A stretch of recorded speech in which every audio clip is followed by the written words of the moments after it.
Capítulo 23. Atos dos Apóstolos. Fixando os olhos no Sinédrio, Paulo disse: Irmãos, até o dia de hoje tenho andado diante de Deus com toda boa consciência. Mas o sumo sacerdote, Ananias, ordenou aos que estavam junto dele que lhe batessem na boca. Então Paulo lhe disse: Deus te ferirá. Parede branqueada. Tu estás aí sentado para julgar-me, segundo a lei, e contra a lei mandas que eu seja ferido? Os que estavam ali disseram: Insultas o sumo sacerdote de Deus? Disse Paulo: Irmãos, eu não sabia que era o sumo sacerdote, porque está escrito: Não falarás mal do líder do teu povo. Sabendo Paulo que uma parte deles era de saduceus e outra de fariseus, clamou no sinédrio: Irmãos, sou fariseu, filho de fariseus. É por causa da esperança da ressurreição dos mortos que estou sendo julgado.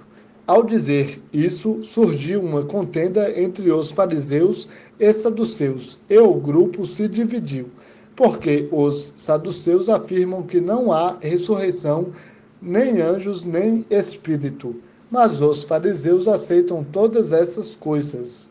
Houve, então, muita gritaria.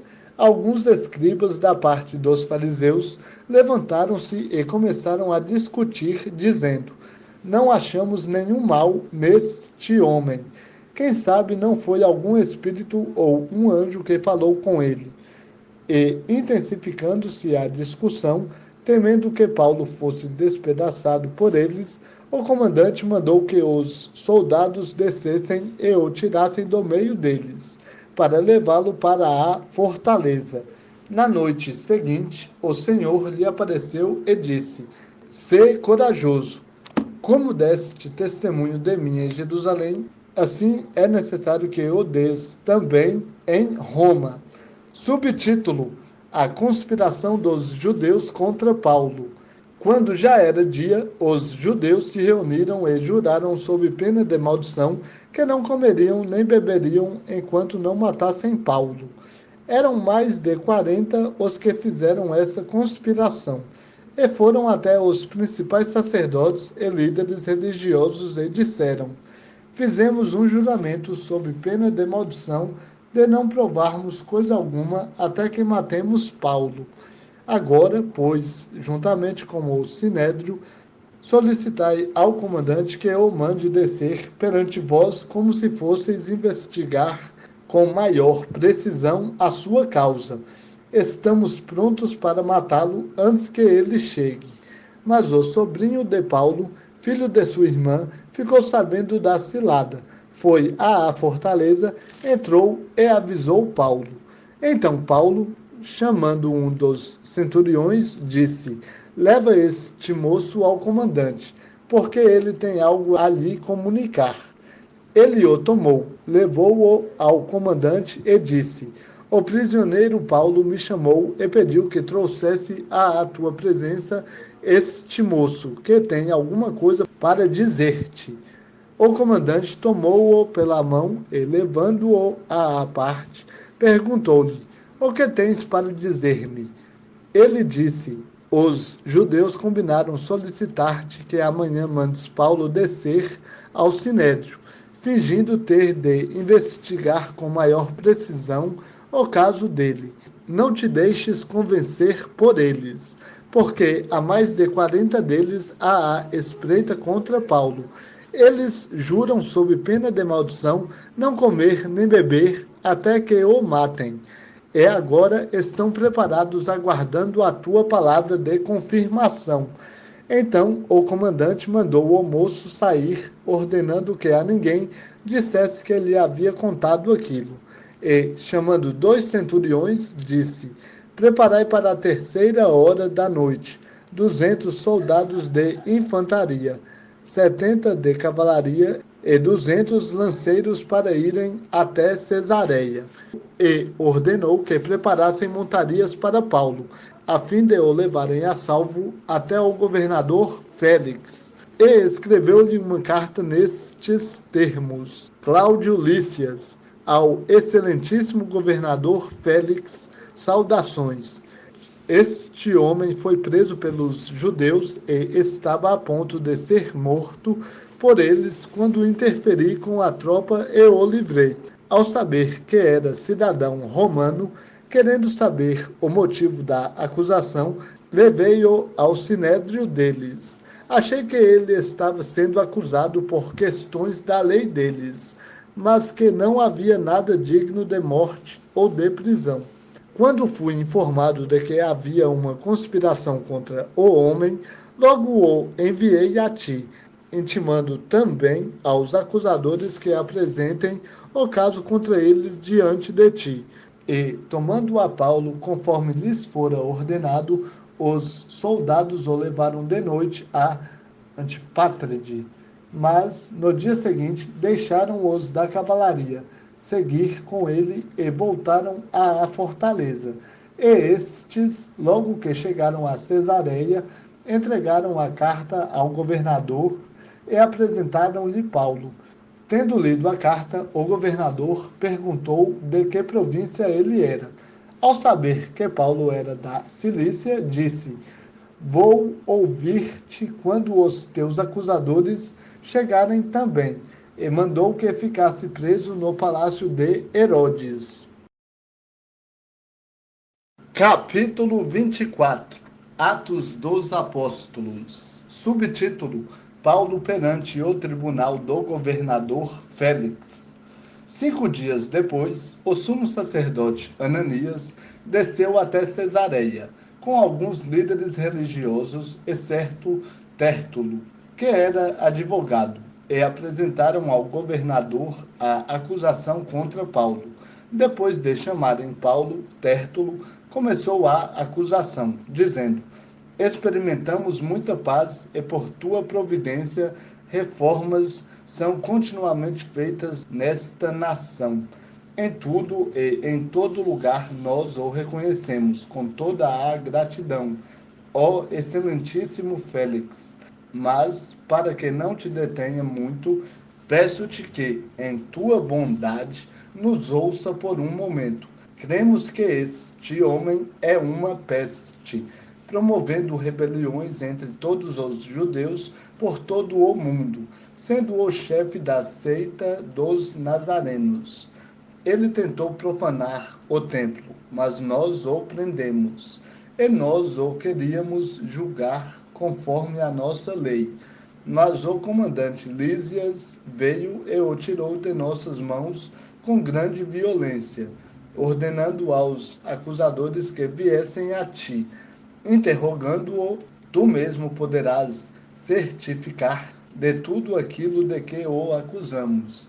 Os judeus também concordaram na acusação, alegando que essas coisas eram assim. Quando o governador lhe fez sinal para que falasse, Paulo respondeu: Ciente de que há muitos anos és juiz sobre esta nação, com bom ânimo faço a minha defesa.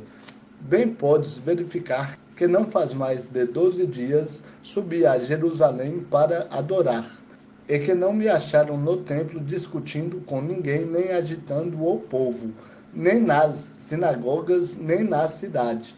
Nem mesmo podem provar diante de ti as coisas de que agora me acusam.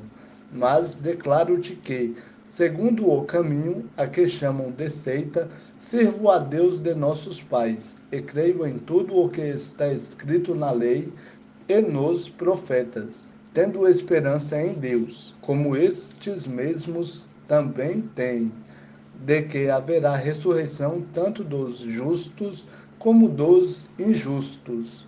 Por isso, procuro sempre ter uma consciência inculpável diante de Deus e dos homens. Depois de vários anos, vim trazer à minha nação esmolas e apresentar ofertas a Deus. Ocupado com essas coisas, alguns judeus da Ásia me acharam, já purificado no templo, não em aglomerações, nem com tumulto. Eles é que deviam comparecer diante de ti e acusar-me, se tivessem alguma coisa contra mim. Ou, então, que aqueles que aqui estão digam que crime acharam, quando compareci perante o sinédrio, a não ser acerca desta única palavra que exclamei, estando no meio deles. É por causa da ressurreição dos mortos que hoje estou sendo julgado por vós. Félix, porém, que era bem informado a respeito do caminho, adiou a questão, dizendo: quando o comandante Lísias chegar, decidirei a vossa causa. E ordenou ao centurião que Paulo ficasse detido, mas fosse tratado com brandura, permitindo que seus amigos o servissem. Alguns dias depois, Félix chegou com sua mulher Drúzila, que era judia. Mandou chamar Paulo e ouviu-o acerca da fé em Cristo Jesus. E, discorrendo ele sobre a justiça, sobre o domínio próprio e sobre o juízo vindouro, Félix ficou com medo e respondeu: basta por enquanto, retira-te. Eu te chamarei quando houver oportunidade. Ele também esperava que Paulo lhe oferecesse dinheiro, por isso o mandava chamar com mais frequência e conversava com ele. Mas, passados 2 anos, Félix teve por sucessor a Pórcio Festo e, querendo agradar os judeus, manteve Paulo na prisão. Capítulo 25.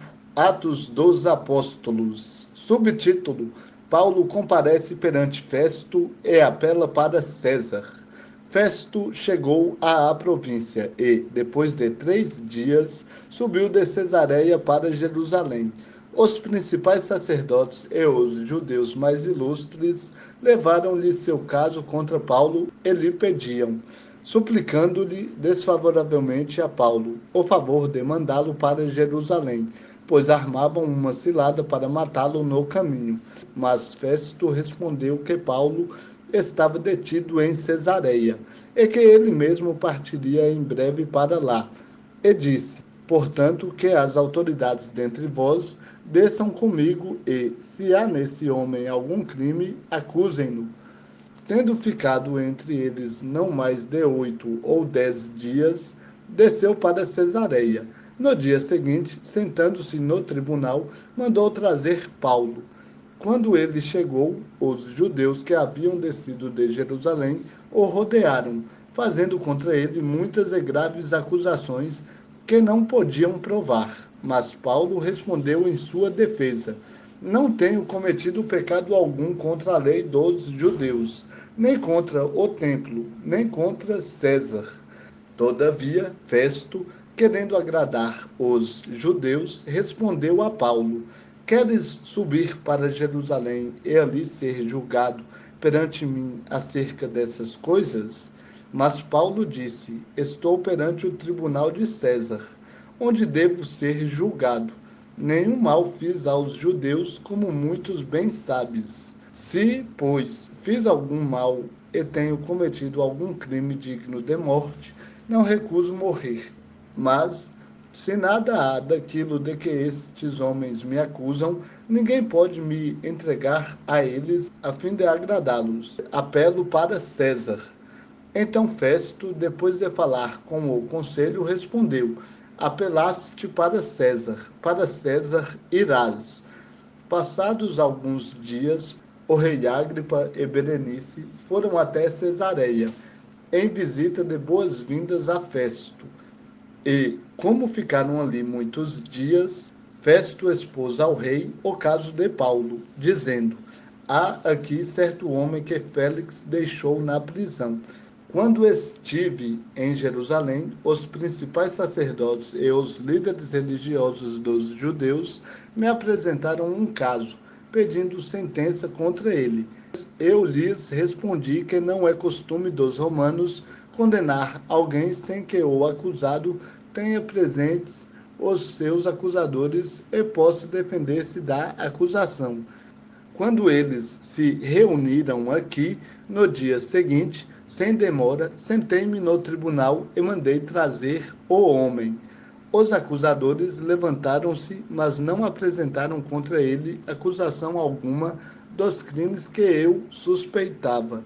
Todavia, tinham contra ele algumas questões acerca da sua religião e de um tal Jesus, que, embora morto, Paulo alega estar vivo. E, estando eu em dúvida quanto ao modo de investigar essas coisas, perguntei se ele não queria ir para Jerusalém e ali ser julgado no tocante a elas. Mas, tendo Paulo apelado para que ficasse sob custódia para o julgamento do imperador, mandei que permanecesse detido até que o enviasse a César. Então Agripa disse a Festo: Eu também gostaria de ouvir esse homem. Ele lhe respondeu: Amanhã o ouvirás. Subtítulo: Paulo perante o rei Agripa. No dia seguinte, Agripa e Berenice vieram com muita pompa e entraram no auditório com os chefes militares e com os homens de posição da cidade. Então, por ordem de Festo, Paulo foi trazido. Festo disse: Rei Agripa, e vós todos que estáis presentes conosco, vedes que aqui está o homem por causa de quem toda a comunidade dos judeus, tanto em Jerusalém como aqui, recorreu a mim, dizendo que ele não deve mais viver. Eu, porém, achei que ele não havia praticado nada digno de morte, mas tendo ele apelado para o imperador, resolvi enviá-lo. Todavia, não tenho coisa alguma definida sobre ele que possa escrever a meu senhor. Por isso, trouxe-o perante vós, principalmente perante ti, ó rei Agripa, para que, depois de feito o interrogatório, eu tenha alguma coisa que escrever, porque não me parece sensato enviar um preso e não notificar as acusações que há contra ele.